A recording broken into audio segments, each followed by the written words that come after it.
Elena Carter chose Millridge because small towns ask few questions, perfect for a woman with scars she couldn't hide and secrets she couldn't tell. The diner job was meant to be forgettable, just like her. Instead, she became the favorite target of local veterans who mocked her damaged face and arms, their cruelty sharpened by boredom. "What's the matter, Scarface? Cat got your tongue?" They laughed, never noticing how she assessed exits or held kitchen knives with military precision. Only Sergeant Dean Wallace watched with growing suspicion, especially when her sleeve rode up revealing a tattoo no civilian should have. The mark of Ghost Company, an elite unit officially declared dead after a classified mission gone wrong. As recognition dawned in his eyes, Elena knew her carefully constructed disappearance was unraveling. The past she'd buried in desert sand had followed her to this small southern town, and the people who had laughed at her scars had no idea they were poking at a predator, not prey. Just before we get back to it, I'd love to know where you're watching from today, and if you're enjoying these stories, make sure you're subscribed. The morning sun hadn't fully risen when Elena Carter stepped off the Greyhound bus. A quiet breeze drifted through the small southern town of Millridge, rustling the American flags that adorned almost every storefront. Elena adjusted the sleeve of her jacket, tugging it down over her right arm as she picked up her single duffel bag. She'd chosen this town for a reason, small enough to disappear in, but large enough that newcomers weren't an oddity. The military base 30 miles south meant veterans were common, and people didn't ask too many questions. At least that's what she'd hoped. The Help Wanted sign in the window of Old Glory Diner had been there for 3 weeks. Raymond Blackwell, the owner, had interviewed 7 people and hired none. His standards were high: punctuality, respect, hard work, values he'd carried from his years as a Marine. When Elena walked in, her posture straight as a flagpole, eyes forward, he noticed something immediately. "Military?" he asked, looking up from her application. Elena hesitated. "Yes, sir." "What branch?" Another pause. "Army." Raymond nodded slowly, studying her face. There was something in her eyes, a distance, a guardedness he recognized. He'd seen it in the mirror for years after he came home. "You start tomorrow. 6 a.m. sharp." The Old Glory wasn't fancy. Red vinyl booths, cream-colored walls adorned with military memorabilia, and a jukebox that played mostly country and classic rock. The regulars were a mix of townspeople and veterans, the latter group claiming the corner booth every morning like it was territory to be defended. Elena's first day started with whispers. The long-sleeved uniform couldn't hide everything, especially the jagged scar that ran from her left jawline down her neck, disappearing beneath her collar. When she reached for coffee mugs, a faded tattoo peeked out from beneath her sleeve. Just a glimpse of black ink, impossible to make out fully. "I'm Joanne," said an older waitress with bottle blonde hair and heavy makeup. Her smile didn't reach her eyes. "Raymond says you're taking the morning shift with me." "Elena," she replied simply, tying her apron with practiced efficiency. "That's some scar you got there," Joanne said, not bothering to lower her voice. "Kitchen accident?" Elena simply shook her head and moved past her to the coffee station. "Not much of a talker, are you?" Joanne called after her. "That's fine. Customers prefer it when you smile anyway. Think you can manage that with that face?" From the kitchen, a young man with spiky hair and tattoo sleeves popped his head through the order window. "Joanne, leave the new girl alone. Not everyone wants to hear your life story on day one." He grinned at Elena. "I'm Tommy. I burn the toast and overcook the eggs. Welcome to paradise." By mid-morning, the Veterans Corner was filled. 4 men in their 50s, trading stories over coffee that had been refilled so many times, it was practically transparent. And at the center, Sergeant Dean Wallace, tall, broad-shouldered, with a gray-flecked beard and eyes that seemed to catalog every person who entered. "New girl's got an interesting look," said Kyle, the youngest of the group. Barely 30, he'd served 1 tour and never let anyone forget it. "What do you think happened to her face?" Dean glanced at Elena as she efficiently worked the counter. "None of our business." "Maybe she got it in a fight," Kyle continued, ignoring Dean's dismissal. "Looks like someone tried to teach her a lesson. Or maybe she taught someone else one. Dean muttered. When Elena approached their table, Kyle leaned back, grinning up at her. Coffee, sweetheart. And tell me, those burns or knife marks? Seems like you've seen some trouble. Elena poured his coffee without responding, her face a neutral mask. Not talking, huh? What's the matter? Someone finally teach you to keep quiet? Kyle, Dean warned, his voice dropping an octave. Elena simply finished pouring and moved to the next customer. Only Dean noticed her hand, steady as a surgeon's despite Kyle's taunting. That night after closing, Raymond found Elena wiping down the booths alone. Joanne had left early, claiming a headache. The radio played softly in the background, and Raymond paused in the doorway when he heard Elena's voice. It was low, rhythmic, a cadence he hadn't heard in years. Up in the morning with the rising sun, gonna run all day till the running's done. She fell silent when she noticed him. Raymond pretended not to hear, giving her a brief nod before retreating to his office. But the familiar military cadence played in his mind long after. In the employee locker room, Joanne stood frozen, Elena's locker door slightly ajar. She'd come back for her forgotten purse, but curiosity had gotten the better of her. Between her fingers, she held a worn army patch, the emblem partially burned away, and a folded paper that looked official. Discharge papers? She couldn't read it all before hearing Raymond's footsteps approaching. The next morning, Elena served coffee to the veterans' table, moving with the same quiet efficiency. Kyle watched her with narrowed eyes. Scars like that mean baggage, he said loudly as she turned to leave. Wonder what kind of trouble follows you around, new girl. Elena paused. Then slowly, she turned back to him. For the first time, a faint smile crossed her lips. She reached for the coffee pot with her right arm, the sleeve riding up just enough to reveal part of her tattoo. Black ink in a distinctive pattern that made Dean Wallace freeze mid-sip. She poured Kyle's coffee without a word, then walked away, leaving a stunned silence in her wake. That night, Elena sat alone in her rented room above the hardware store. She opened a small leather notebook and wrote a single line. Day 217. They haven't found me yet. Her fingers traced the scar on her neck as memories flashed. Desert sand, the smell of burning fuel, a soldier screaming as she dragged him from a smoking Humvee. She closed her eyes, willing the images away, but they persisted as they always did. Outside her window, the small town of Millridge settled into evening routines. Porch lights coming on, dogs being walked, dinner tables being set. Normal lives, safe lives. Elena Carter watched and wondered if she'd ever know that peace again. In the privacy of her room, she finally rolled up her sleeve fully, revealing the tattoo in its entirety. A military unit emblem, but not one most soldiers would recognize. And beneath it, in small letters, Ghost Company, we die so others live. She closed the notebook and turned out the light, knowing tomorrow would bring more questions, more stares, more whispers. But she'd endured worse, much worse.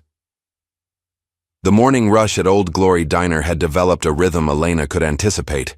The construction workers at 5:30 a.m., town employees at 6:15, and the veterans precisely at 7:01.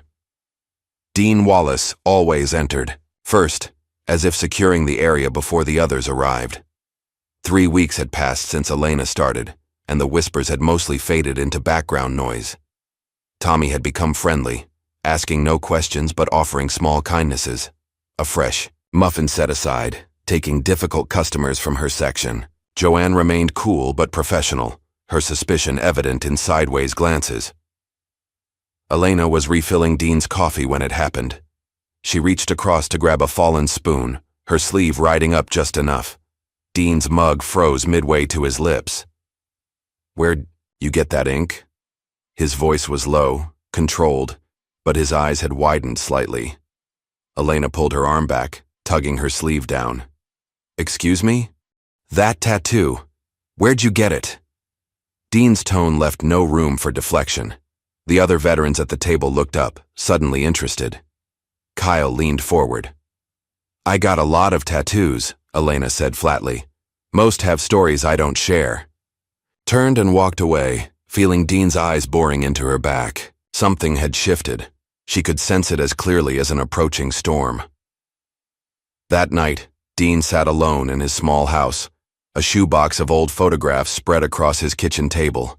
His hands trembled slightly as he sorted through them. Desert landscapes, grinning soldiers, memorial services. His memory wasn't what it used to be, not since the IED that had scrambled his brain for 3 weeks in a German hospital. But he knew that tattoo. He'd seen it before. Looking for ghosts again, his ex-wife had called it, this obsessive cataloging of his past. Maybe she was right. But the ghosts never seemed to stay buried anyway. The next morning, Joanne cornered Tommy by the supply closet. "You know there's something off about that woman," she whispered. "I found military papers in her locker, discharge stuff." "You went through her locker?" Tommy looked disgusted. "Jesus, Joanne, that's low even for you. I'm telling you, she's not who she says she is. I've got a cousin who works at the VA. She says there's no record of an Elena Carter serving in the last 15 years. So what? Maybe she used a different name. Maybe she likes her privacy. Leave her alone." But Joanne wasn't finished. By lunchtime, she'd mentioned her discovery to 3 regular customers, and Kyle, who took the information with a gleeful interest that made Tommy uneasy. "Stolen valor," Kyle announced loudly when Elena approached his table that afternoon. "You know what that is, sweetheart? When someone pretends to be military, wears the uniform or the ink they didn't earn." Elena set down his burger without comment. "Makes me sick," Kyle continued. "People who pretend they served just to get respect or handouts." Dean, sitting across from him, set down his fork with a sharp click. "Enough, Kyle." "What?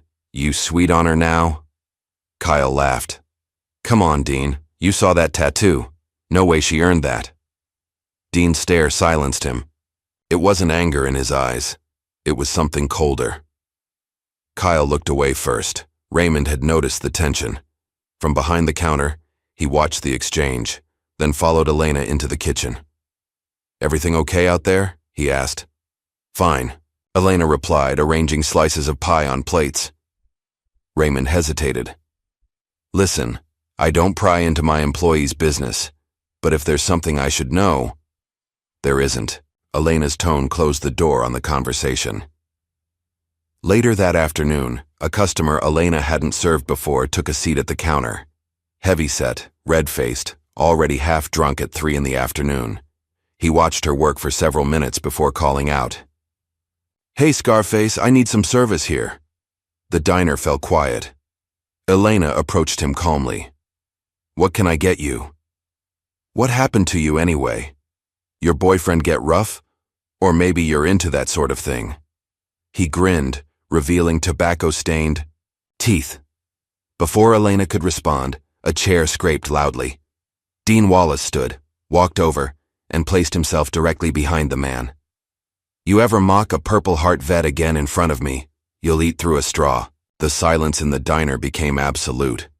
The drunk man turned, taking in Dean's size and the dead seriousness in his eyes. He mumbled something unintelligible, threw a few dollars on the counter, and hurried out. Dean returned to his seat without looking at Elena, but the message had been sent. The remaining customers returned to their meals, conversation slowly resuming. After closing, Raymond found Elena counting her tips at the counter.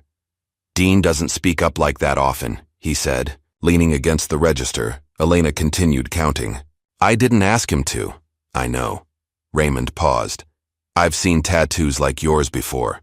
Elena's hands stilled. "Not exactly like it," he continued, "but close enough. Special operations, right? The kind they don't put in the regular announcements." Elena looked up at him finally. "I didn't come here to explain myself. I came to forget." Raymond nodded slowly. "Fair enough, but sometimes forgetting isn't an option, not in a town this size." When she returned to her room that night, Elena noticed something different. The window she always left cracked exactly 1 inch was fully closed. Someone had been there. She did a quick sweep, nothing obviously missing, but her notebook had been moved slightly from where she'd left it. In the bathroom, she stripped off her uniform and examined her scars in the mirror. The jagged line down her neck, the burns across her right shoulder and back, the small circular marks that peppered her left side, 15 years of service written in scar tissue. She rolled up her sleeve to check the tattoo, the emblem that had caught Dean's attention.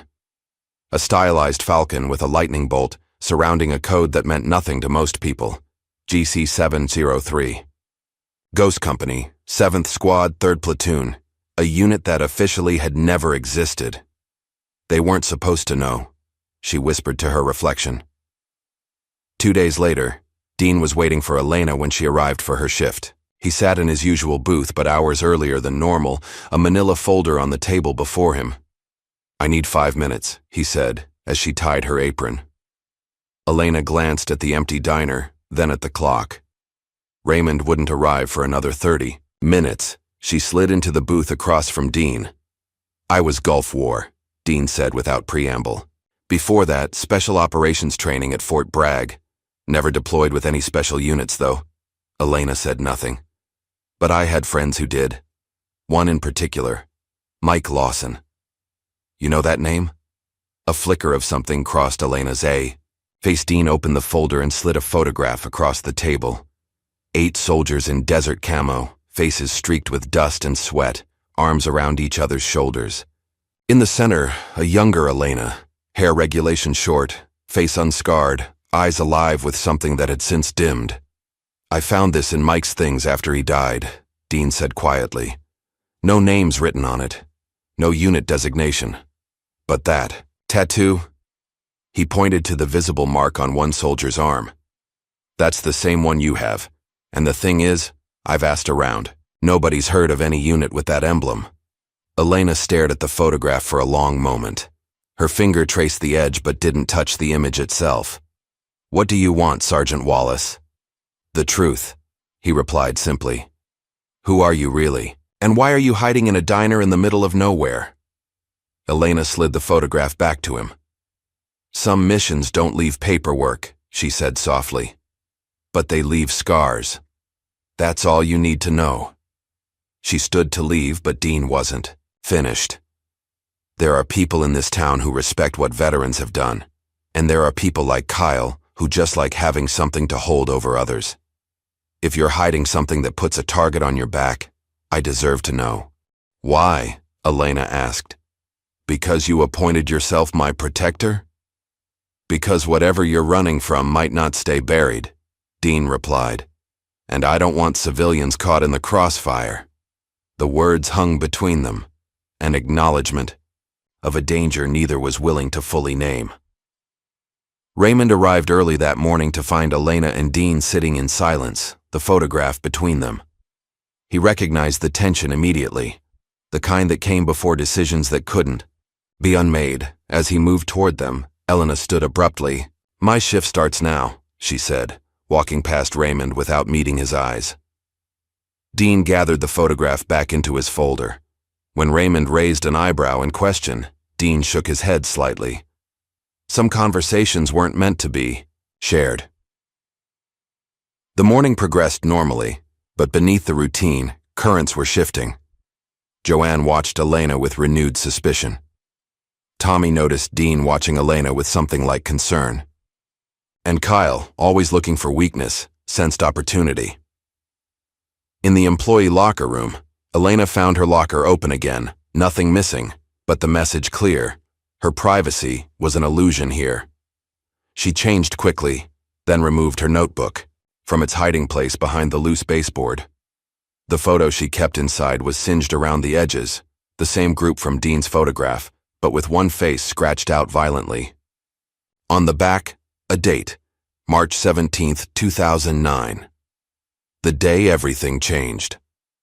That evening, as Elena walked home, she noticed a black sedan parked across from her building. Not local plates, windows tinted too dark to see inside. She altered her route, doubling back through an alley before approaching from the rear of the building.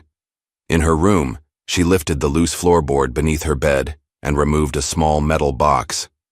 Inside, a Beretta M9, 3 clips of ammunition, a satellite phone, and a passport with a different name. She checked each item methodically, then replaced everything except the gun, which she slid beneath her pillow.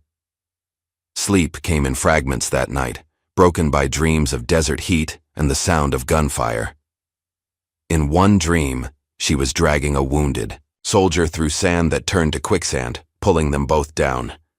In another, she stood before a military tribunal, her uniform stripped of insignia, voices accusing her of betrayal. She woke at dawn, the scar on her neck burning as it sometimes did when rain was coming. But the sky outside was clear, promising another scorching southern day. The kind of heat that reminded her too much of places she'd tried to forget. At the diner, a note waited beneath the register. Raymond's handwriting, brief and to the point. Office, before opening.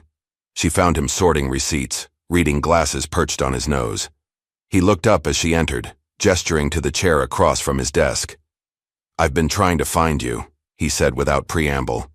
"Online, military, records. Nothing comes up under Elena Carter." She remained silent. "But I remembered something last night. A mission in 2007, northern Iraq. My unit was pinned down for 3 days. Extraction seemed impossible until a team showed up. No markings, no clear chain of command. Led by a black woman sergeant who moved like she'd been born in combat. Different name than yours, but the same eyes. Elena's expression didn't change, but something in her posture shifted. The slightest tensing. "I'm not asking for confirmation," Raymond continued. "Just wanted you to know, whatever you're running from, whatever you did or didn't do, you've got a place here, for as long as you need it." For the first time since her arrival, Elena's guard lowered slightly. "Thank you," she said quietly. As she turned to leave, Raymond added, "And Elena, the veterans in this town, they notice things civilians don't. Sooner or later they'll figure it out too." "I know," she replied.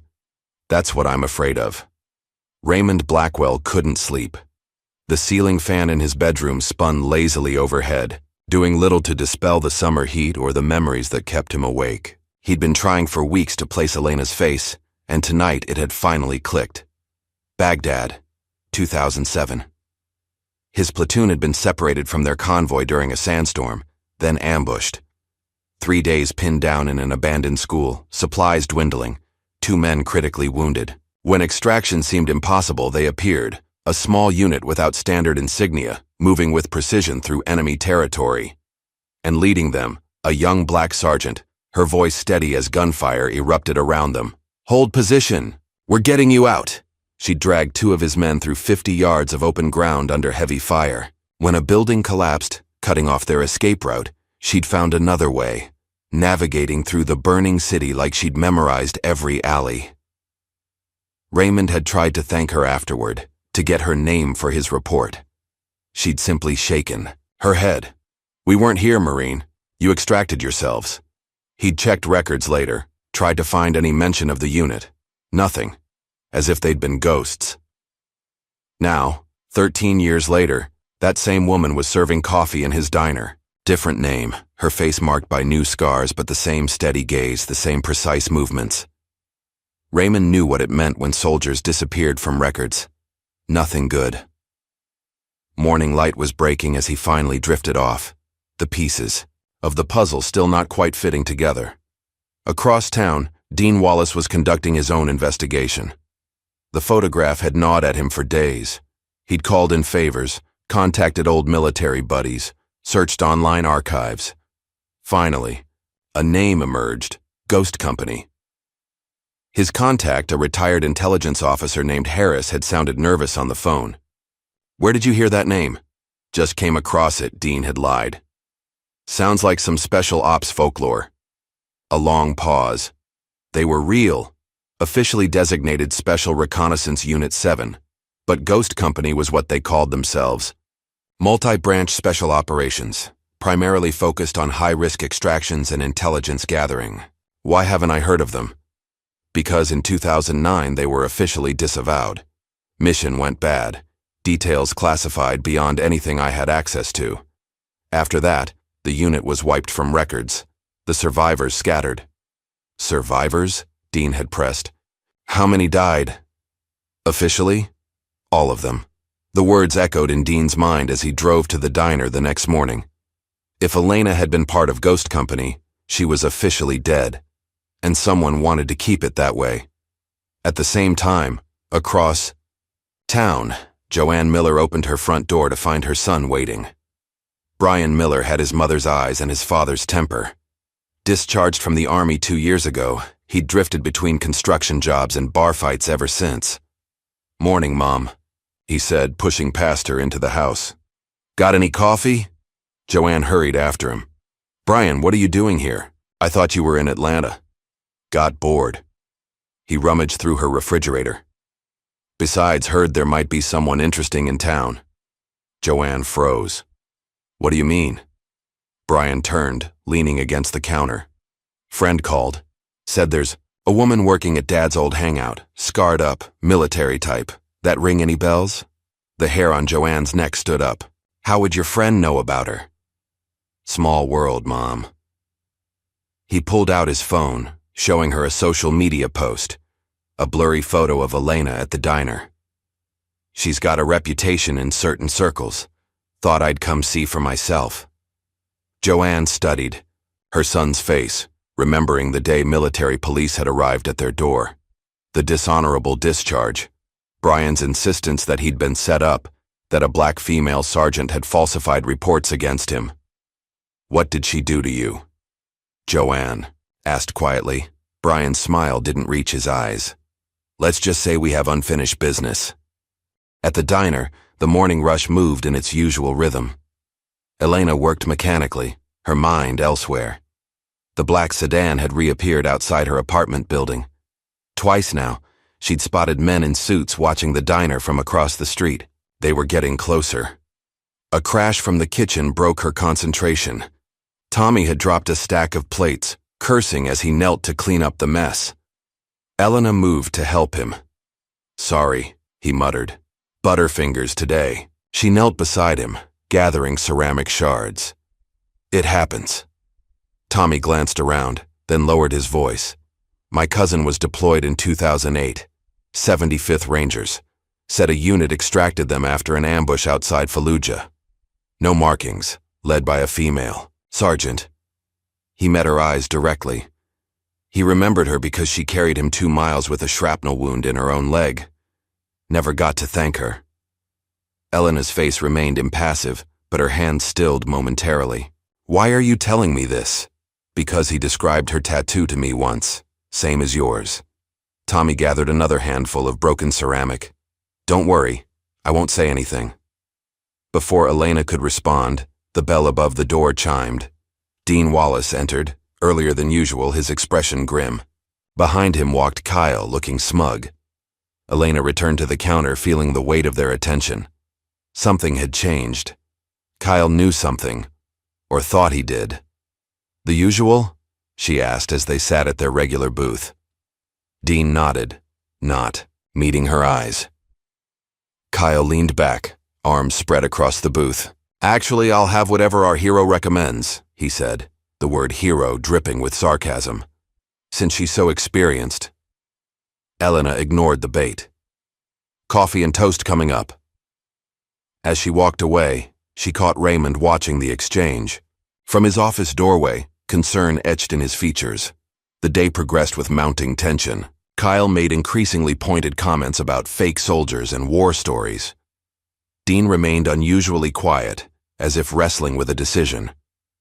By afternoon, Elena knew something was coming. The air in the diner felt charged, like the moments before a firefight. After the lunch rush, she stepped outside for air. The alley behind the diner was quiet, shaded from the harsh summer sun. She leaned against the brick wall, eyes closed, calculating options. It was time to move on. This town had been a mistake. Finally alone. The voice startled her. Kyle stood at the alley entrance, blocking her path back to the diner. "Your shift's not over," Elena said evenly. "Neither is yours." He stepped closer. "But I think it's time we had a chat about who you really are." "I'm nobody," Elena replied. Just a waitress. Kyle laughed. That's not what my buddy says. He showed me your picture. Said you were the bitch who got him kicked out of the army. Elena stilled. Your buddy? Brian Miller, Joanne's son. Ring any bells? Kyle's smile turned cruel. Said you falsified reports? Got him discharged for something he didn't do? Memory flashed. A frightened Afghan girl. A soldier with Joanne's eyes dragging her into a storage tent. Elena's intervention. The court-martial that followed. Your friend lied, Elena said quietly. To you. To the military tribunal. To himself. Kyle advanced suddenly, backing her against the wall. You know what happens to liars in this town? His hand shot out, grabbing her scarred wrist. Elena moved, without thinking. Muscle memory from years of combat training. In one fluid motion she twisted free, swept his legs, and pinned him face first against the ground, his arm locked behind him at a painful angle. Try it again, she whispered in his ear, and you'll need a cane. She released him and stepped back. Kyle scrambled to his feet, face flushed with humiliation and rage. You're dead, he spat. You hear me? I'm going to make sure everyone knows what you really are. He stormed off, leaving Elena alone in the alley, the familiar coldness of combat settling over her. It was definitely time to leave. Inside, she found Raymond waiting by the employee lockers. Everything okay? He asked, though his expression suggested he already knew the answer. Fine, Elena replied automatically. Raymond sighed. I saw Kyle follow you out, and I know that look. You're planning to leave. Elena said nothing. Before you decide, Raymond continued, there's something you should know. I've been making calls about Ghost Company. Elena's head snapped up. And about a mission in 2009. That went wrong. Very wrong. He met her gaze steadily. I heard you were the only one who came back. The words hung in the air between them, an acknowledgement of a shared burden. Raymond knew the weight of being the sole survivor, the questions that never faded. Why me? What could I have done differently? They sent us in blind, Elena said finally, her voice barely audible. The intel was wrong. We were supposed to extract a political prisoner. Turned out he was working with the very people we were fighting against. She paused.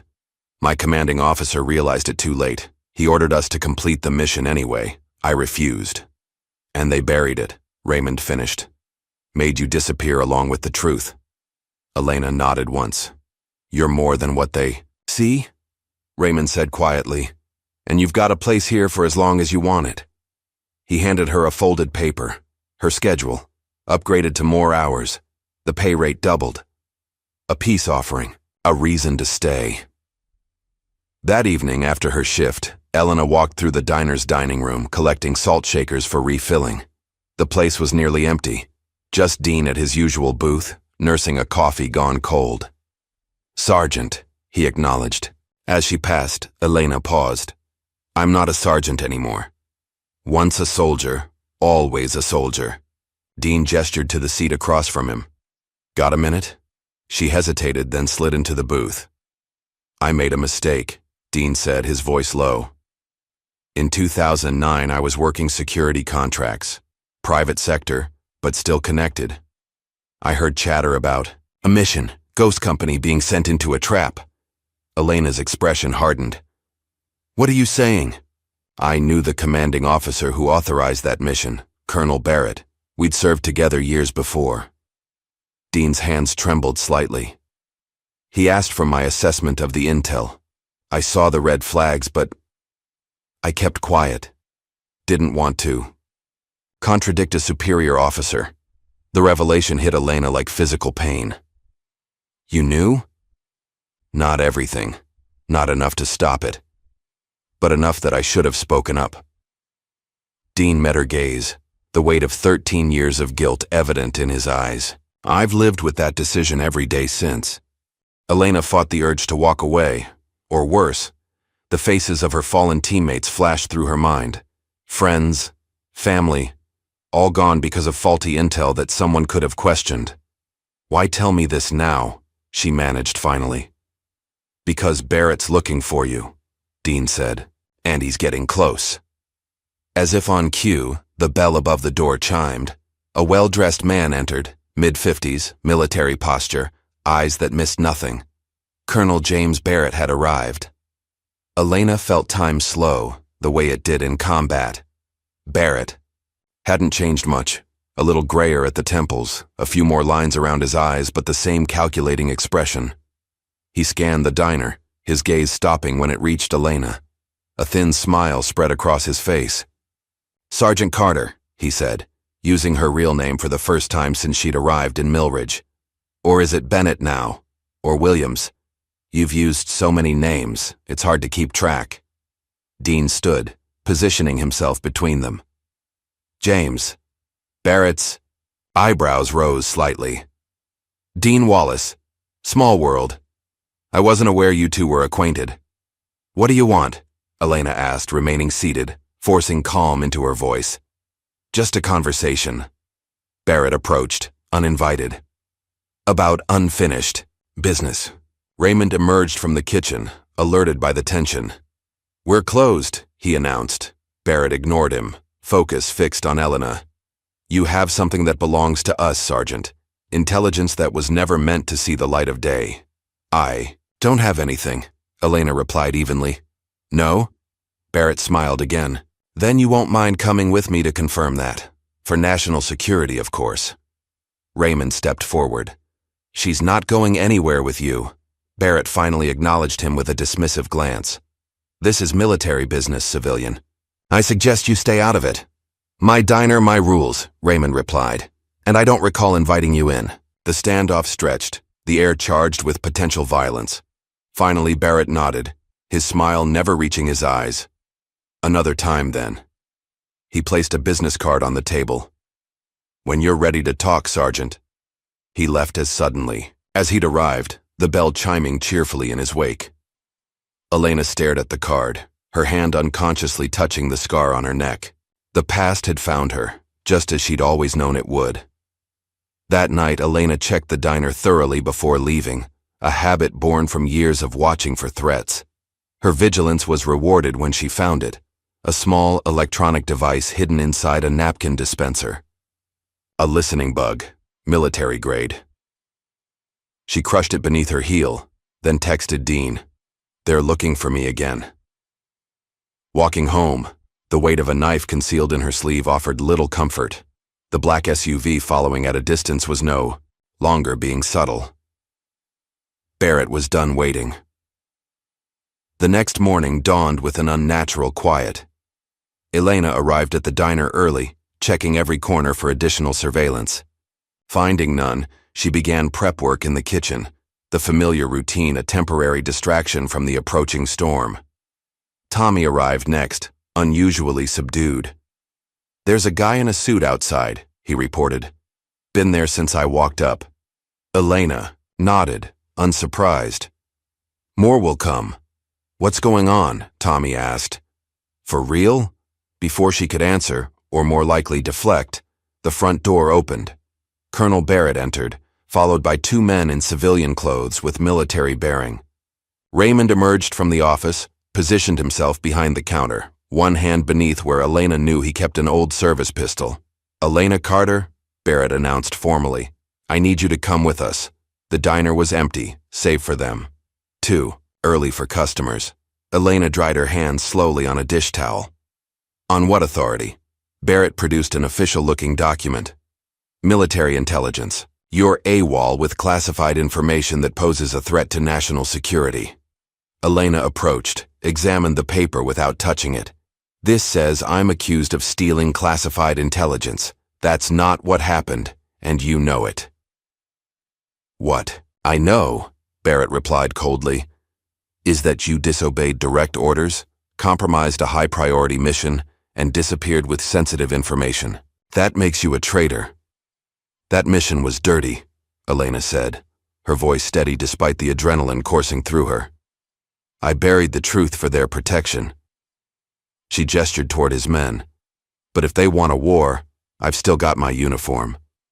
Barrett's expression hardened. "You have no idea what you're interfering with.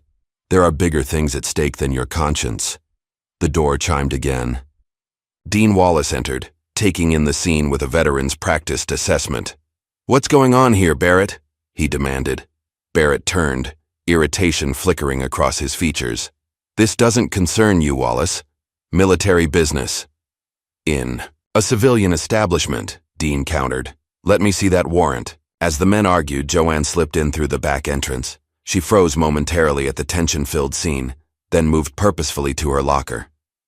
When she emerged, she held a wrinkled paper, Elena's discharge form. "Colonel," she interrupted, approaching Barrett.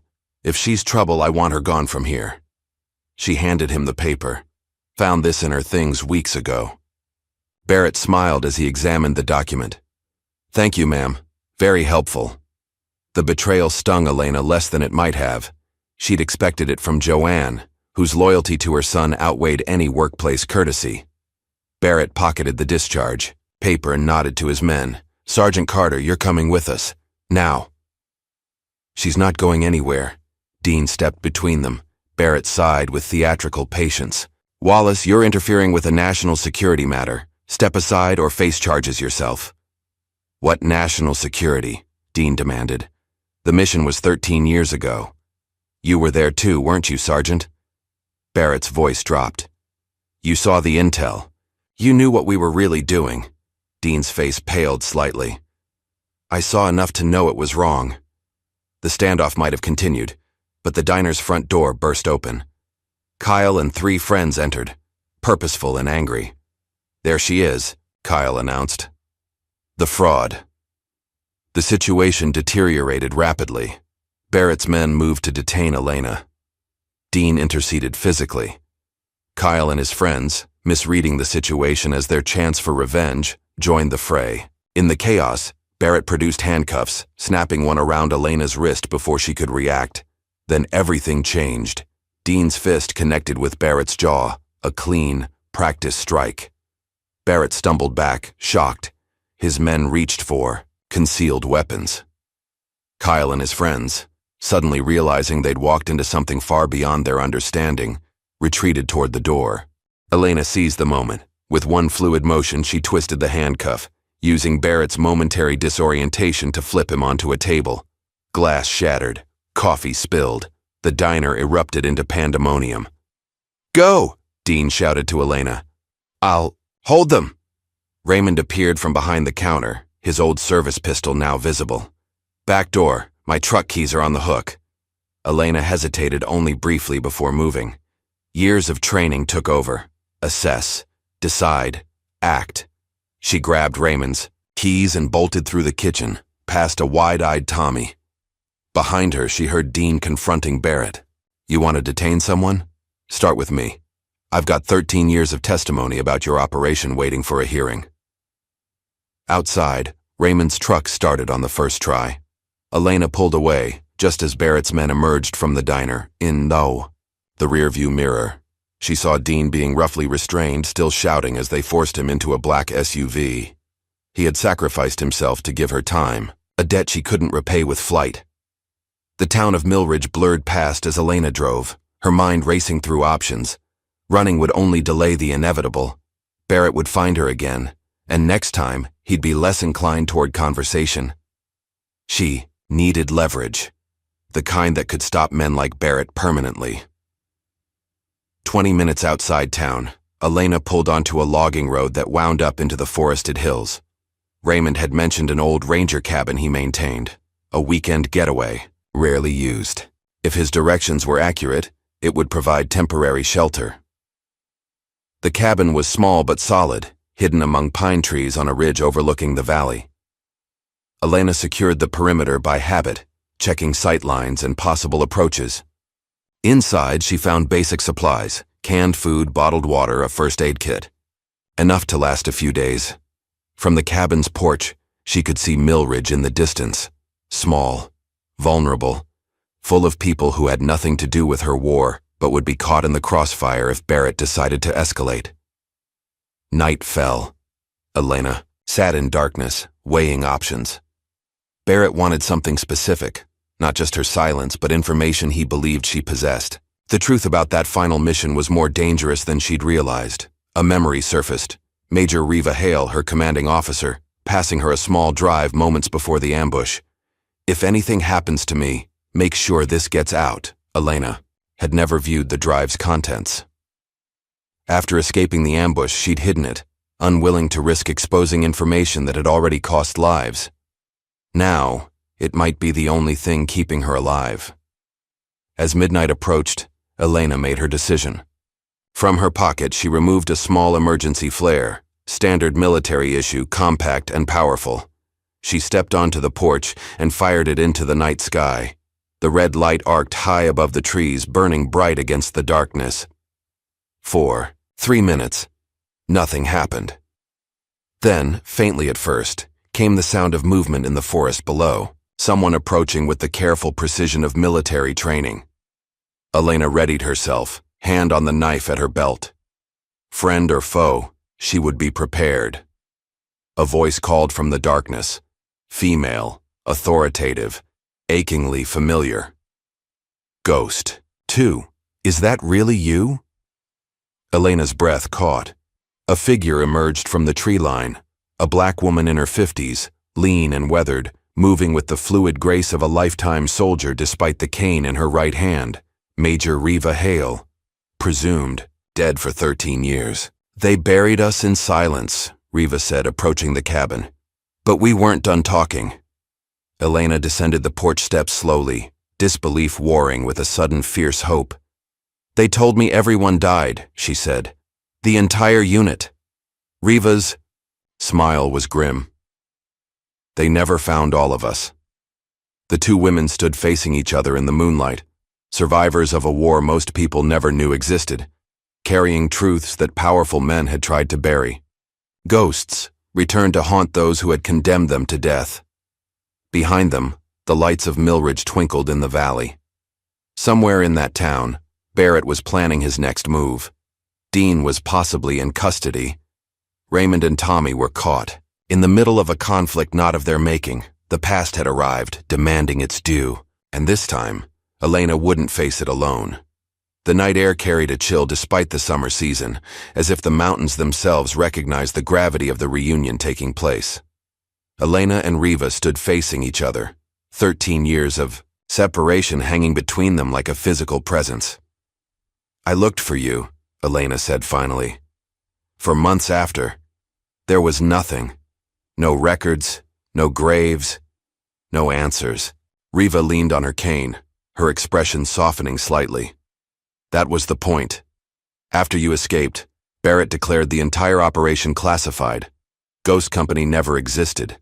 Those who died had their records altered. Training accidents, peacetime casualties. And you?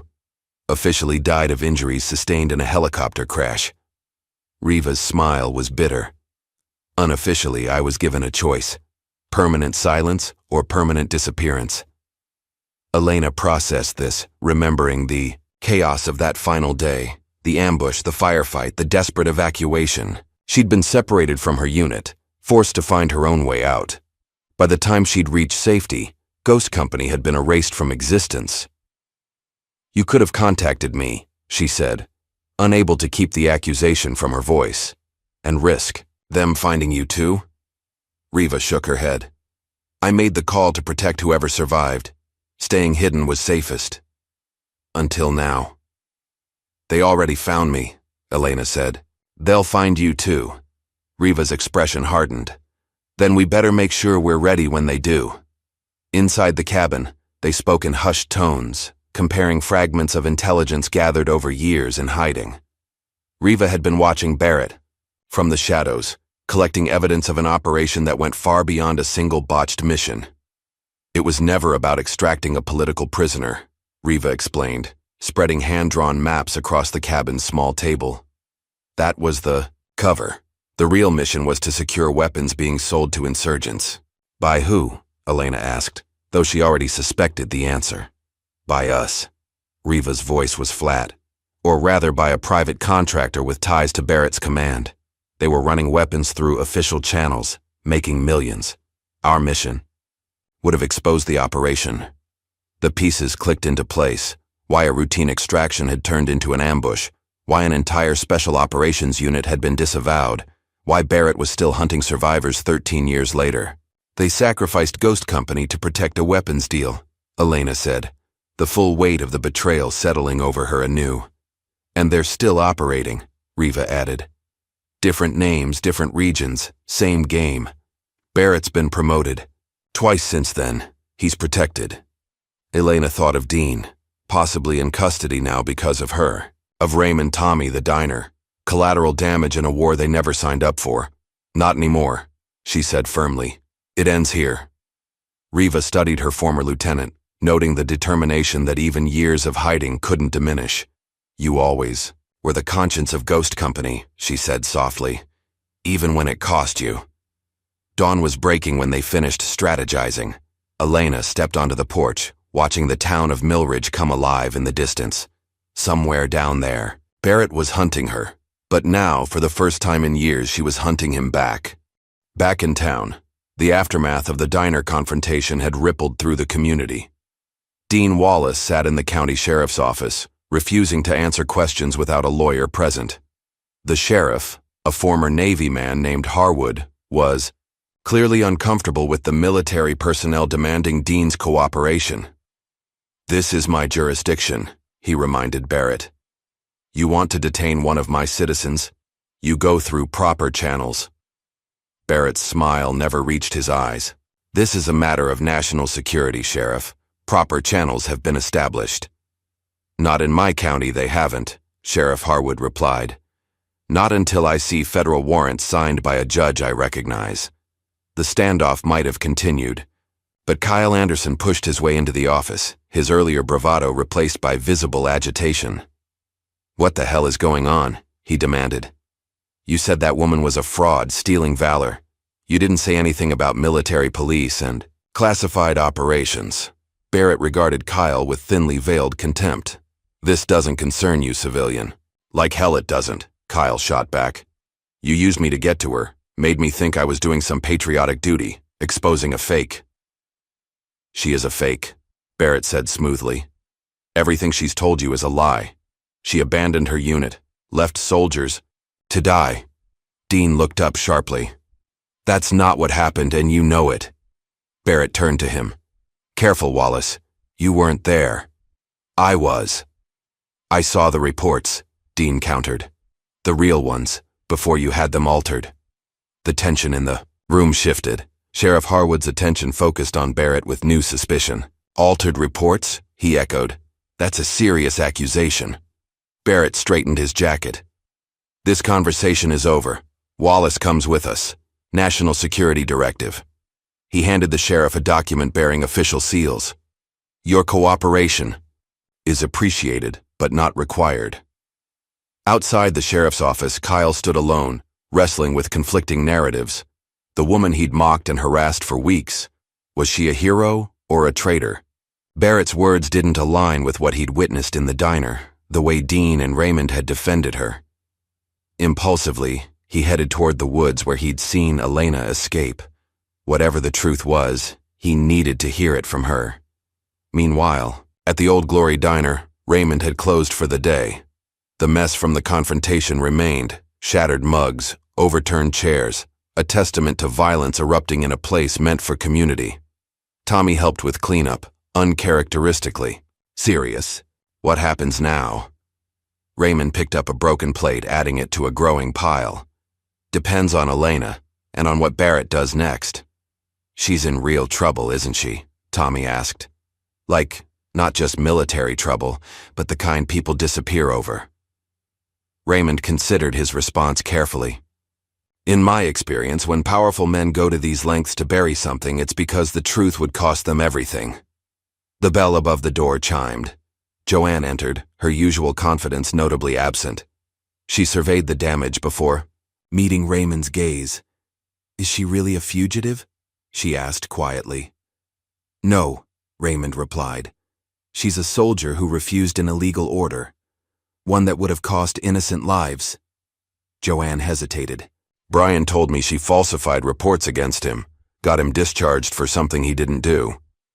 And you believed him without question, Raymond observed, no judgment in his tone. Because he's your son. Yes. Joanne's voice wavered. But I got a call this morning from a woman who served with him. She told me what really happened. What Brian did to that Afghan girl. Tears welled in her eyes. Elena stopped him, reported him. As she should have. Raymond nodded slowly. People show their true character in moments of choice. Helena made hers, now we make ours. Outside the diner, the small town of Millridge was dividing into factions. Some residents viewed Elena as a dangerous outsider bringing trouble. Others, particularly veterans who had witnessed Dean's defense of her, saw a soldier being persecuted by her own government. Barrett, meanwhile, had set up an operations center in the town's small business hotel. Maps covered the walls, communications equipment hummed, and armed men in civilian clothes moved with military precision. Wallace isn't talking, one reported, and the sheriff's being uncooperative. Barrett barely looked up from his laptop. Wallace is irrelevant. Focus on finding Carter. She has the drive. What drive, sir? Barrett fixed the man with a cold stare. That's need to know. And you don't. The man nodded, chastened. Yes, sir. We've got teams searching the forest where she was last seen. Thermal imaging from our drone shows 2 heat signatures at a cabin 5 miles up. Barrett smiled thinly. Well done. Prepare for extraction. Full tactical gear. Authorized use of force. In the forest, Kyle had been hiking for hours, lost and increasingly worried. The woods were thicker than he'd anticipated, the trails less clear. As afternoon faded toward evening, he realized he was thoroughly lost. A sound caught his attention. Movement in the underbrush ahead. He froze, suddenly aware of how vulnerable he was. Elena emerged from between the trees, weapon drawn. Upon seeing Kyle, her expression shifted from alertness to irritation. "What are you doing out here?" she demanded. Kyle raised his hands instinctively. "Looking for you. I need to know the truth." "About what?" "About everything. About you, about Barrett, about what's really going on." Kyle's usual arrogance had vanished.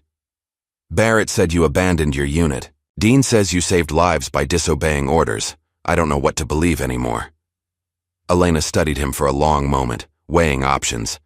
"Come with me," she said finally, "but one wrong move, and I'll leave you tied to a tree for the bears." Or, the cabin. Riva was preparing defenses, improvised alarms around the perimeter, escape routes marked, weapons positioned strategically. "Who's this?"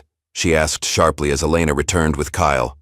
"Kyle Anderson, local veteran, came looking for answers." Elena pushed him toward a chair. "Sit." Kyle obeyed, intimidated by Riva's commanding presence. "You're with her unit?" "I was her commanding officer," Riva replied. "Major Riva Hale, Ghost Company." Recognition dawned on Kyle's face. "Wait, Ghost Company, the unit from that classified operation in Syria?" At their surprised expressions, he added, "I had a buddy in intelligence. He mentioned it once, said it was the biggest cover-up he'd ever seen." Riva and Elena exchanged glances. "What exactly did your friend say?" Riva asked carefully. "Not much, just that a special ops team got wiped out because someone high up needed them gone." Kyle looked between them. He said there were no survivors. "That's what they wanted everyone to believe," Elena said. "Makes it easier to hunt us if the world thinks we're already dead." A beeping sound interrupted them. One of Riva's perimeter alarms. She moved to the window, scanning the tree line with practiced precision. Movement. Multiple targets approaching from the south ridge. Elena joined, her spotting the tactical team making its way through the forest. "Barrett found us." "Then we go with Plan B," Riva said, retrieving a backpack from beneath a floorboard. "Split up, predetermined rendezvous." Elena nodded, gathering essentials rapidly. Kyle watched in confusion. "What's happening? What should I do?" Riva regarded him coldly. "You brought them to us." "No, I swear I didn't." "Your phone," Elena interrupted. "Did you bring your phone?" Kyle pulled it from his pocket. "Yeah, but..." Riva snatched it, examining the device. They're tracking him. Military-grade spyware. She crushed the phone under her boot. They've been following him since he left town. Elena's mind raced through options. We need a diversion. The tactical plan formed quickly. Kyle, despite his initial protests, agreed to help. His role was simple: create a distraction to the east while Elena and Riva escaped west. A risky strategy, but the only one with a chance of success. "Why are you helping us?" Elena asked as Kyle prepared to leave. He hesitated. "Because Dean stood up for you, and because Barrett used me. I don't like being used." The raid began at dawn.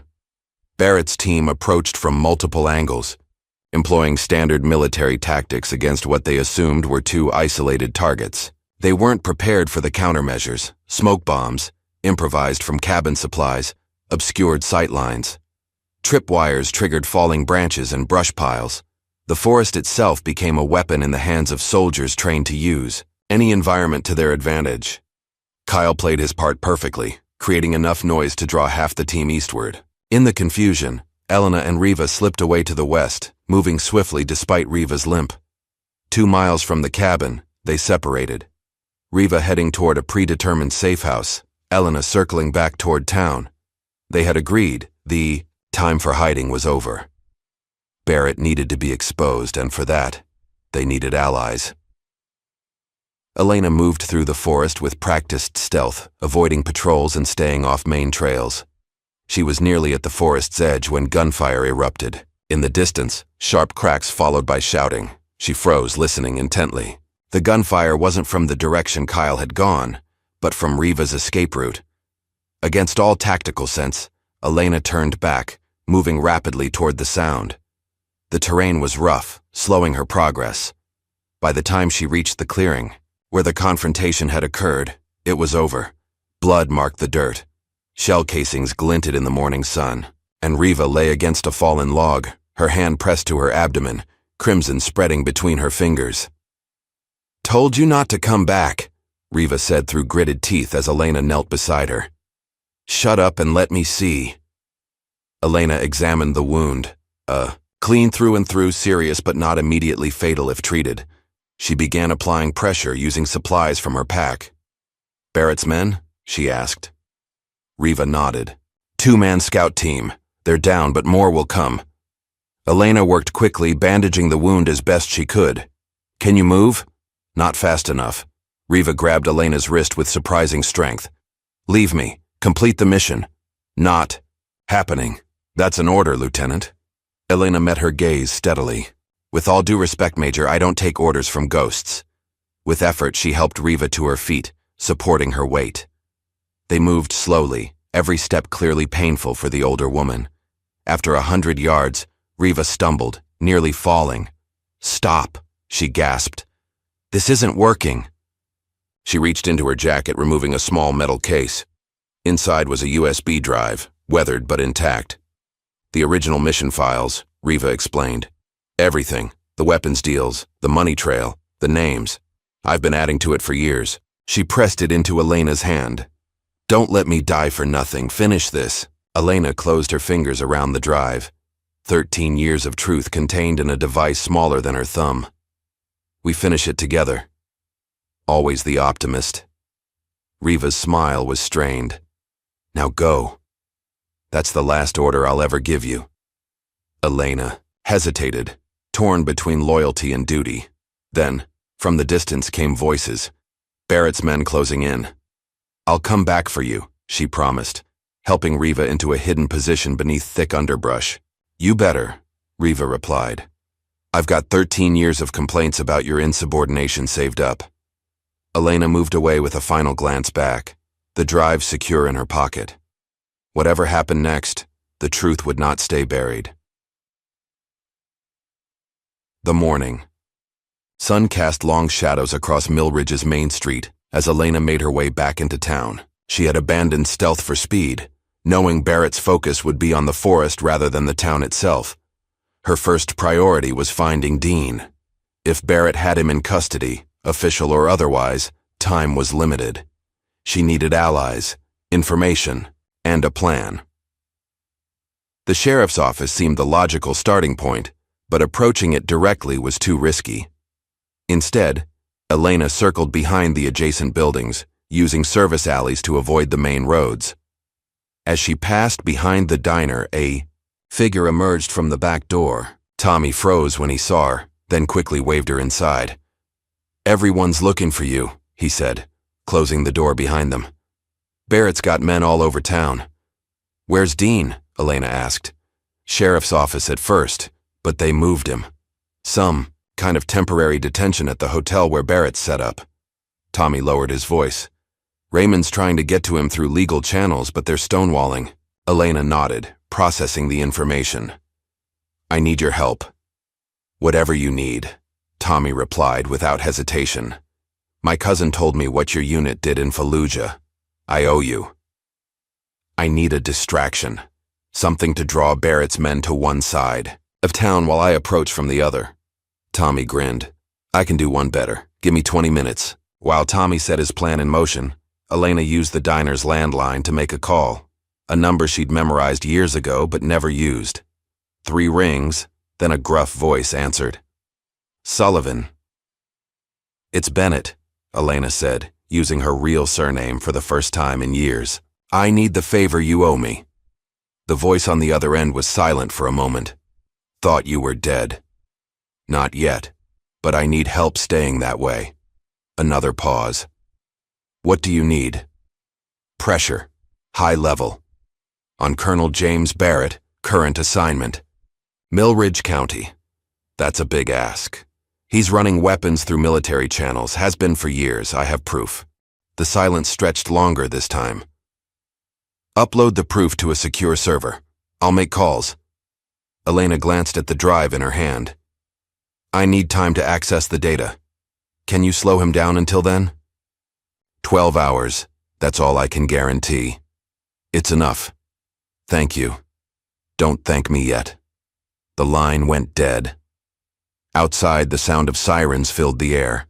Tommy's distraction was underway, a reported gas leak at the town hall, requiring evacuation of the area around the hotel where Barrett had established his base.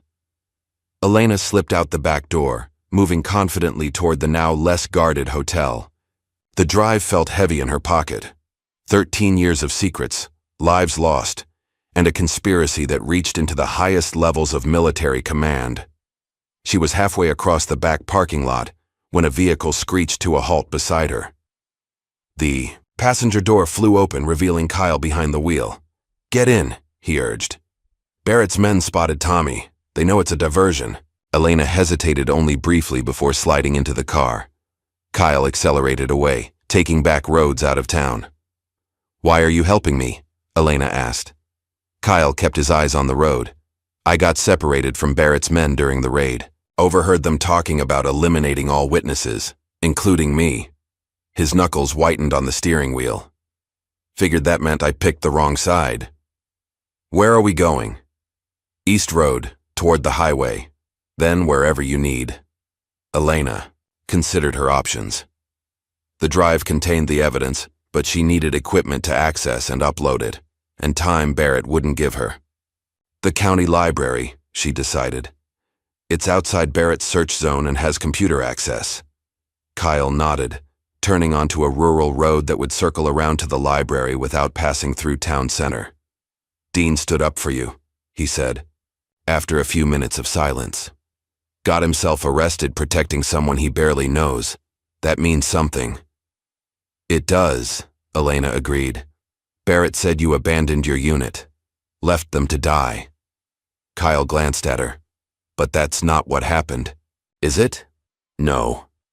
Elena looked out the window at the passing countryside. "We were sent to extract a prisoner, supposedly a political dissident with valuable intelligence. When we arrived, we discovered he was actually a war criminal, helping supply weapons to insurgents, the same weapons that were killing American soldiers." "And you refused to extract him," Kyle guessed. Elena nodded. "My commanding officer ordered us to complete the mission anyway. I refused. In the argument that followed, we were ambushed. Most of my unit died covering our retreat." Kyle absorbed this in silence, finally understanding the weight she carried. So what's on the drive? Evidence that Barrett and others were selling weapons through back channels. Our mission would have exposed the operation, so they set us up to fail. When some of us survived anyway, they erased all record of our existence. The library was quiet when they arrived, only a handful of patrons browsing the stacks. Elena moved quickly to a computer in the back corner, inserting the drive with practiced care. The files were encrypted, but Riva had included the decryption key in a separate text file. Elena worked methodically, copying the most damning evidence. To prepare for upload, someone's coming, Kyle warned, positioned as lookout near the entrance. Elena glanced up to see a black SUV pulling into the parking lot. Two men in suits emerged, scanning the area with the alertness of trained operatives. Barrett's men, she confirmed. How did they find us? Library cameras, Kyle realized. They're scanning feeds from public buildings. Elena worked faster, uploading files to the secure server Sullivan had provided. The progress bar moved with agonizing slowness. 56%, 63%, 71%. They're coming in, Kyle reported, moving away from the window. What's the plan? Elena eyed the fire exit to their right. Keep uploading. I'll lead them away.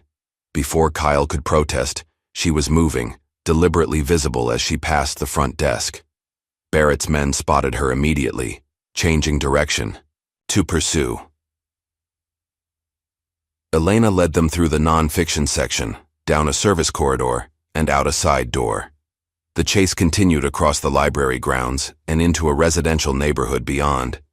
She was faster, more agile, but they had numbers and vehicles.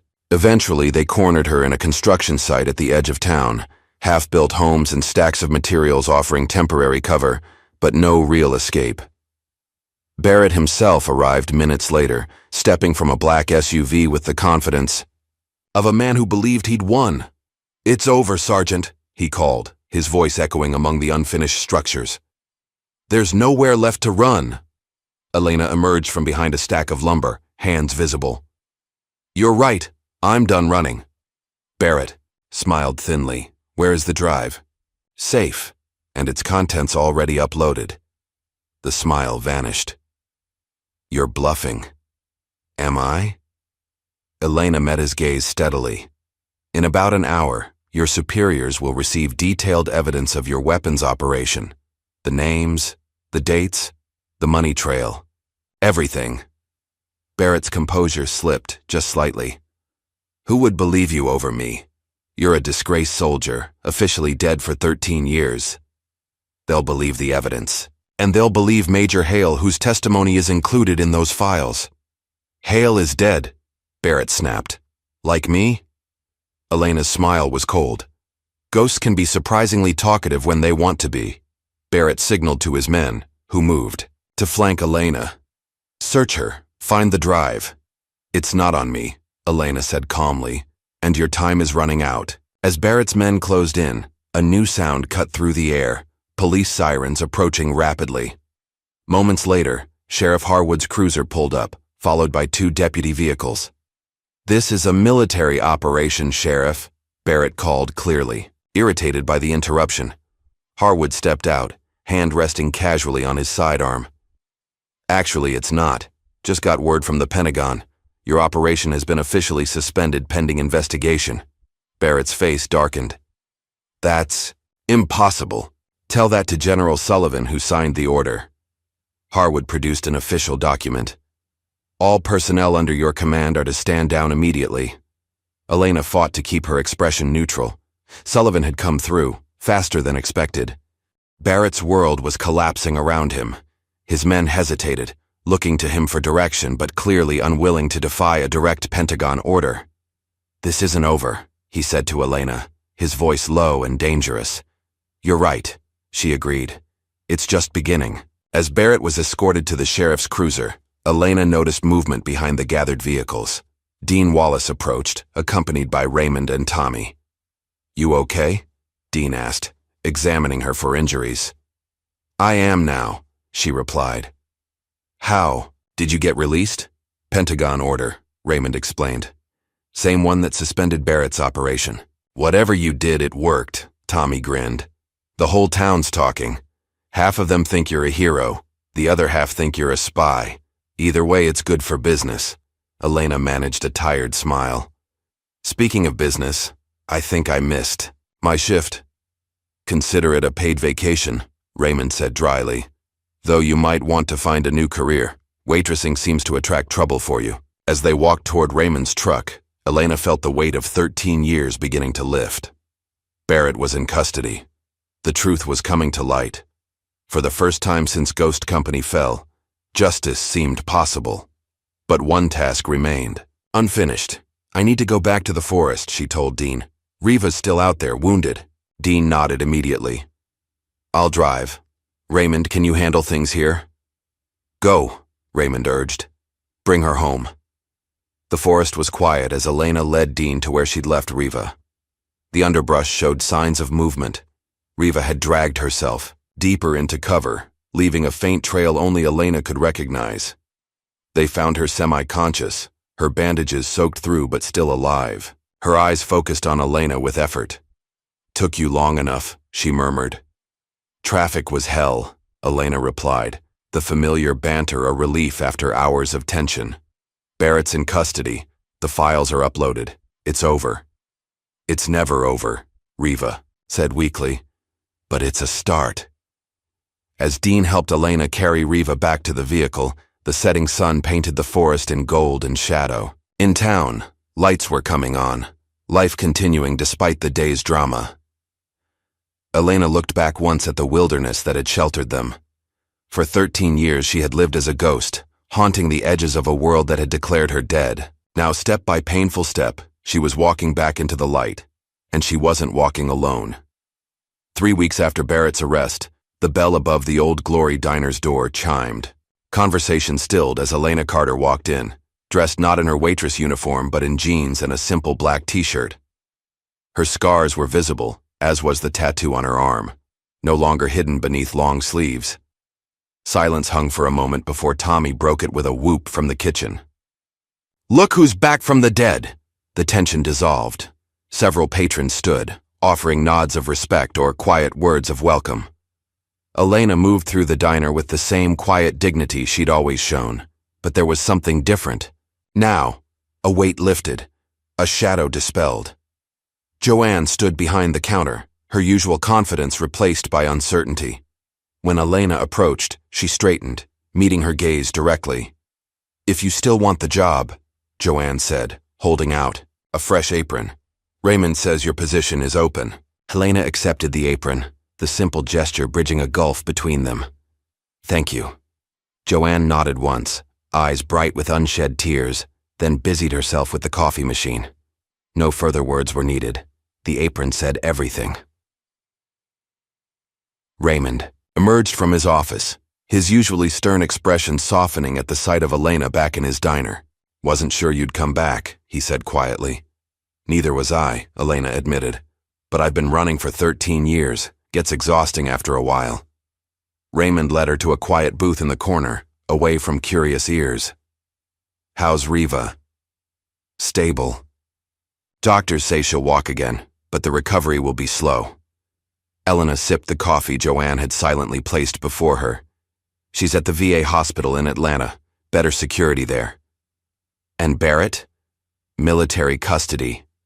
The evidence was too substantial to ignore even for people who wanted to. Elena's expression hardened briefly. But men like Barrett have friends in high places. The investigation will be thorough but controlled. Raymond nodded, understanding the political realities at play. And you? What happens to Elena Carter now? She considered the question, one she'd been asking herself since the truth had emerged. That depends on what you have in mind for this place. Raymond raised an eyebrow. What do you mean? I saw how many veterans come through here. How many are struggling like I was, like Dean was? Elena leaned forward. This could be more than just a diner, Raymond. It could be a shelter, a place for veterans to find their footing again. Raymond was silent for a long moment, considering. I've thought about it before. Never had the right person to help run it, though. Now you do, Elena said simply. The idea took shape over the following days. Raymond owned the building next to the diner, a former hardware store vacant for years. With some renovation, it could provide temporary housing for veterans.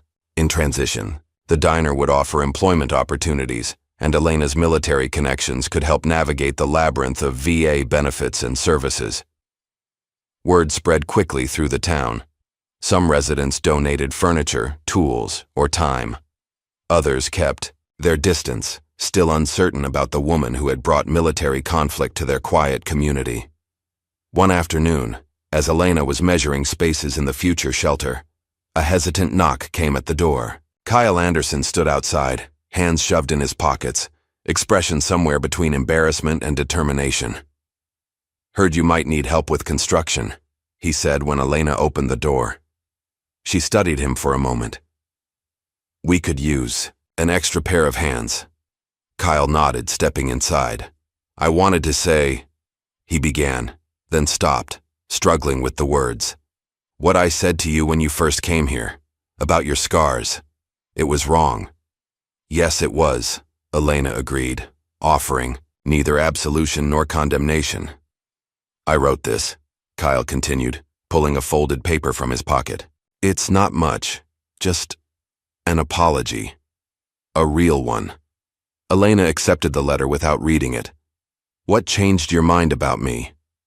Kyle considered the question. "When Barrett's men were willing to kill me just for being in the way. And when you risked everything to expose the truth." He shrugged. "Made me think about what courage actually looks like." Elena nodded, recognizing the genuine change in the man who had once mocked her. "There's a stack of drywall that needs hanging in the back room. Think you can handle that?" "Yes, ma'am," Kyle replied, the address no longer sarcastic but respectful. As Kyle went to work, Elena returned to the diner where Dean Wallace sat nursing a cup of coffee. Since his release, he'd been a regular presence, helping with the shelter, preparations and offering quiet counsel drawn from his own years of struggle after service. "Kyle signing up for the renovation crew?" he asked as Elena slid into the booth across from him. "Seems like it." She studied Dean's face, noting the new ease in his expression. "How are you sleeping?" Dean shrugged. "Better some nights. The nightmares don't go away, but they're quieter, I guess." "That's something." "It is." Dean hesitated, then added, "I've been offered a position, VA Outreach Coordinator for Veterans with PTSD. Elena raised an eyebrow. "Sounds like a good fit." "Maybe." Dean traced the rim of his coffee cup. "They want me to work out of a regional office, though. Would mean leaving Millridge." "But you're not going to take it," Elena guessed. Dean shook his head. "This shelter of yours, it's more hands-on, more real. Those bureaucratic positions, they're just not for me." Before Elena could respond, the door burst open. Tommy rushed in, his face flushed with excitement and relief. "They dropped the charges," he announced, waving a document. "All that BS about aiding a fugitive. Gone." After Barrett's arrest, Tommy had been briefly detained for his role in helping Elena. Though released on bail, the charges had remained pending, a sword hanging over his head. "That's great news," Elena said, genuinely pleased for the young cook who had shown such loyalty. "Celebrations on me," Raymond declared, emerging from the kitchen with a freshly baked pie. "Tommy's special, apple cinnamon with too much cinnamon." "Hey," Tommy protested, "it's the perfect amount of cinnamon. You just have weak taste buds." The small celebration extended into the evening, the diner's usual closing time coming and going unnoticed. These moments of normalcy had become precious. To Elena, simple human connections without the weight of secrets or danger. Later that week, Elena made the drive to Atlanta to visit Riva at the VA hospital. She found her former commander sitting in a wheelchair by the window, her military posture undiminished despite her injuries. "They're saying I'll need this chair for at least 3 months, Riva said by way of greeting, patting the wheelchair's arm. "And physical therapy for a year after that." "You'll do it in half the time," Elena replied, knowing Riva's determination. "Damn right I will." Riva wheeled herself around to face Elena fully. You were always the spine of Ghost Company. You know, holding us upright when missions went sideways. Elena shook her head. You were its heart. You kept us alive. We kept each other alive, Riva corrected. And now, we're doing it again. They spoke for hours, about the past they'd shared, the years apart, the uncertain future ahead. Riva had been approached about testifying before a closed congressional committee, her existence a shock to officials who had believed Ghost Company completely eliminated. They want to contain it, Riva explained. Limit the exposure to a few bad apples like Barrett. And the weapons deals? Elena asked. The contractors who profited? Some will face consequences, others will be protected. Politics, Riva said, her disgust evident. But at least the truth is known. That's more than we had a month ago. It was time to leave, Elena hesitated in the doorway. I'm writing a book, she admitted, about Ghost Company, about what really happened. Riva's expression was unreadable. They won't like that. I know. They'll try to stop you. Claim national security concerns. I know that too. Riva studied her former lieutenant for a long moment, then nodded once. Make sure you spell my name right. Back in Millridge, the renovation of the shelter was progressing rapidly. What had begun as Raymond's project had become a community effort. Veterans from neighboring towns arrived to help, drawn by word of mouth and a growing sense of purpose. One evening, as Elena supervised the installation of new plumbing, a local tattoo artist named Sarah approached her. I heard about what you're doing here, she said. I'd like to offer free cover-up work for vets with scars they want to transform, and discounts on military tribute pieces. Elena considered the offer. That's generous. It's personal, Sarah admitted. My brother came back from Afghanistan, with burns on 60% of his body. A tattoo artist in Phoenix helped him reclaim how he saw himself. The conversation stayed with Elena. That night, she examined her own scars in the mirror of her apartment, no longer hiding from them, but not yet fully at peace with their presence either. The next day, she visited Sarah's small tattoo studio on the edge of town. 2 hours later, she emerged with a new addition to her skin, a rising phoenix inked beside her Ghost Company emblem, its wings wrapping around a coffee mug in a subtle nod to the diner that had become her unlikely sanctuary. Tommy noticed it immediately when she returned to the old glory. That better be decaf, he joked, pointing to the mug in the design. Caffeine makes phoenixes jittery. Elena allowed herself a rare laugh, the sound surprising both of them. The shelter opened 3 months after Barrett's arrest. They called it Second Watch, a military reference to taking over guard duty, providing relief to those who had stood vigil through the darkest hours. On opening day, 6 veterans moved into the newly renovated spaces. Among them was a young woman with burn scars across her face, recently discharged from the Marines after an IED in Syria. She kept to herself, avoiding eye contact, shoulders hunched against expected judgment. A mirror image of Elena when she'd first arrived in Millridge. That evening, as Elena showed her to her room, the young Marine finally spoke. Did it get easier? She asked quietly. Having people stare at you? Elena considered the question seriously. Not easier, but different. The scars stop being the first thing you think about when you look in the mirror, the young woman nodded, absorbing this. I used to be pretty. You still are, Elena replied, just with a more interesting story written on your skin. Over the following months, Second Watch grew, as did its reputation. Veterans from across the state sought it out, some staying briefly, others becoming part of the extended family that formed around the shelter and diner. When the local Veterans Affairs office asked Elena to speak at a town hall meeting, she initially refused. Public speaking had never been her strength, and her instinct to avoid attention remained strong. Dean convinced her otherwise. They need to hear from someone who's walked through the fire, he argued. Not some bureaucrat. With statistics, reluctantly, Elena agreed. Standing before the gathered veterans and community members, she found herself speaking not about war or betrayal, but about survival. Sometimes the battlefield is just being believed, she told them. Having someone look at your scars, visible or invisible, and see strength instead of damage. Her words resonated beyond the small town hall. Local news covered the speech, then regional outlets. Veterans organizations reached out, asking Elena to share her story at other events. She declined most invitations, preferring to focus on the tangible work of the shelter. But her message spread nonetheless, carried by those who had heard it firsthand. One crisp autumn morning, Elena and Riva, now walking with a cane but free of the wheelchair, drove to the woods where they had hidden months earlier. They carried a small box containing the dog tags of their fallen Ghost Company teammates, collected by Riva over years of quiet investigation. The burial was simple, without ceremony or words. Just two survivors honoring those who had not made it home, in a quiet forest clearing far from the battlefields where they had fallen. As they walked back to the car, Riva paused. "I'm writing a book too," she said. "Called it Ghosts Don't Die." Elena raised an eyebrow. "Catchy title." "I want you to write the foreword," Riva continued.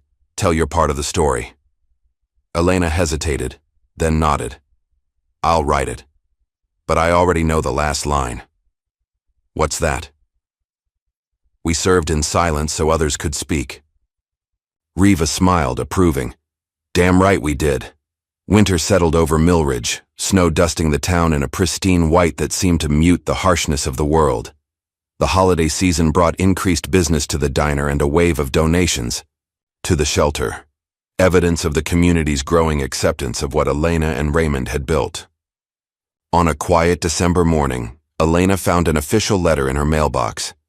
The congressional seal caught her eye immediately, as did the signature of the Armed Services Committee chairperson.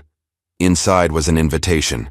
Elena and the other surviving members of Ghost Company were to be posthumously awarded the Distinguished Service Cross, their existence finally acknowledged by the country they had served. "Posthumously," Elena said later, showing the letter to Raymond. "They still can't quite admit we're alive." Raymond chuckled. "Bureaucracy moves slower than a wounded turtle. At least they're recognizing what you did."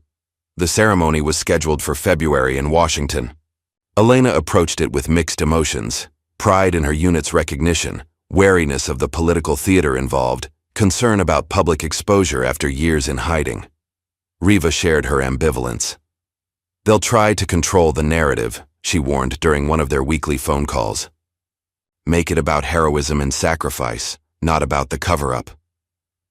"Let them try," Elena replied. "We know the truth. And now others do too." January brought a new development. A national news program requested an interview with Elena about Ghost Company and the shelter she'd helped establish. After much consideration and consultation with Riva, she agreed, with specific conditions about what questions could be asked. The interview was conducted at the diner, with Raymond and Dean nearby for moral support.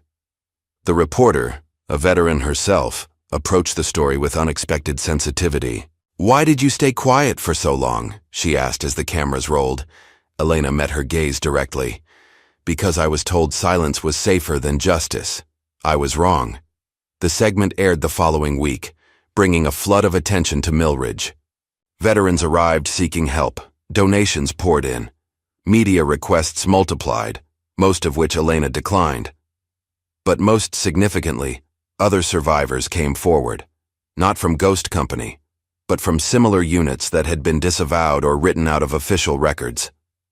Men and women who had served in shadows, their sacrifices unacknowledged, found in Elena's story the courage to tell their own.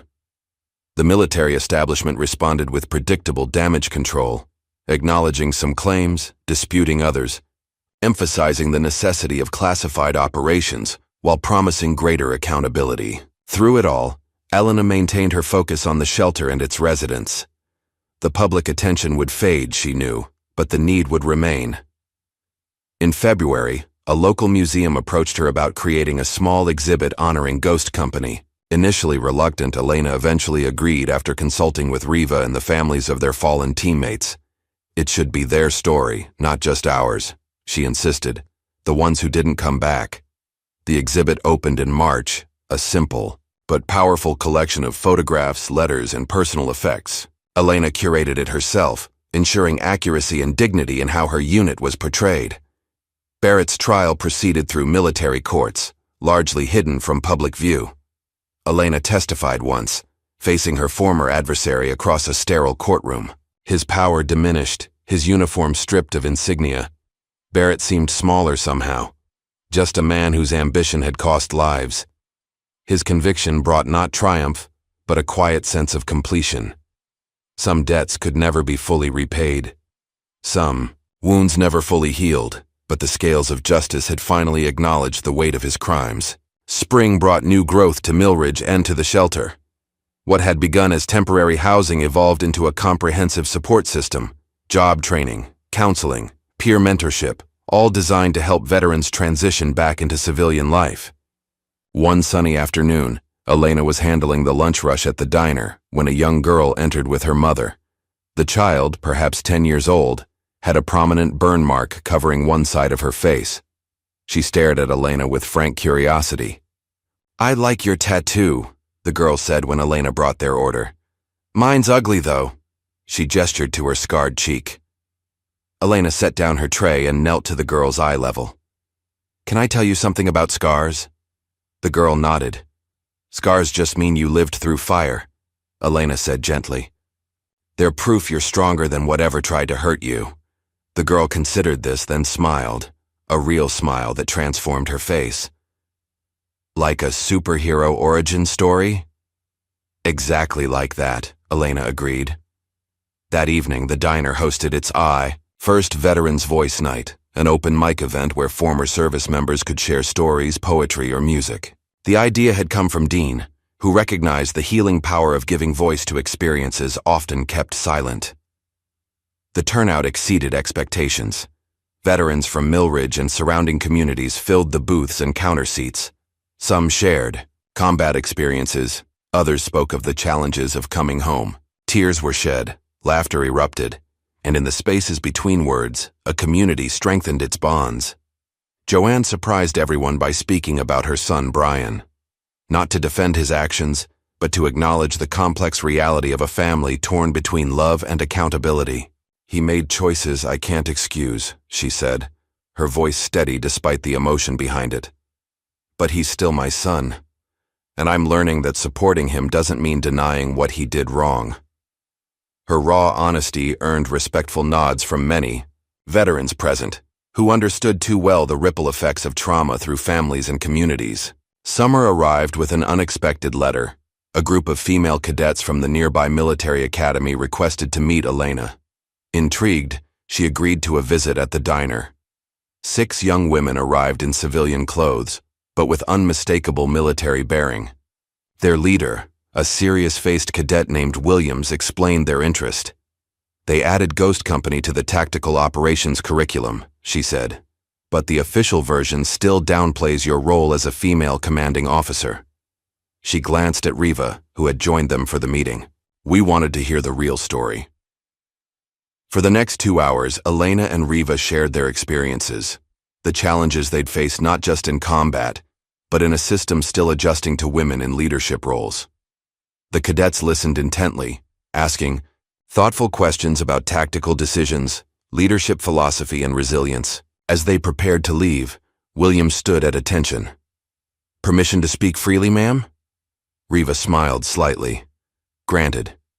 You changed things for us," William said simply. "Made the path a little wider."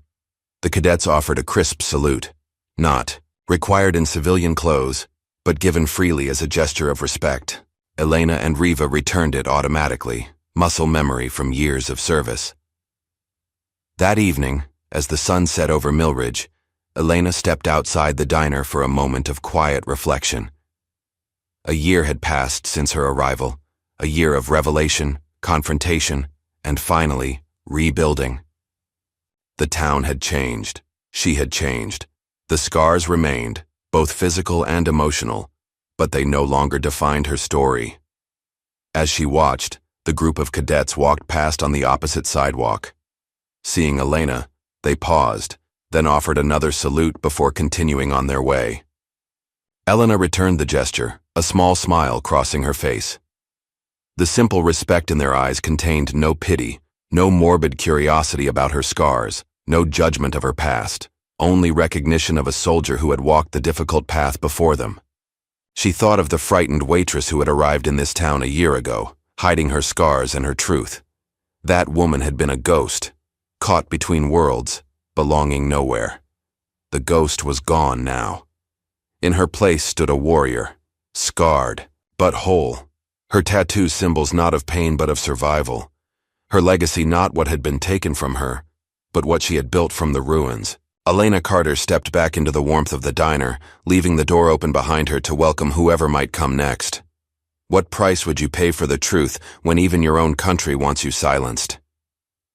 Leave a comment below sharing your thoughts, and if this story of courage and redemption touched you, make sure to like, subscribe, and hit that notification bell for more powerful tales of heroes who fight their battles both on and off the battlefield.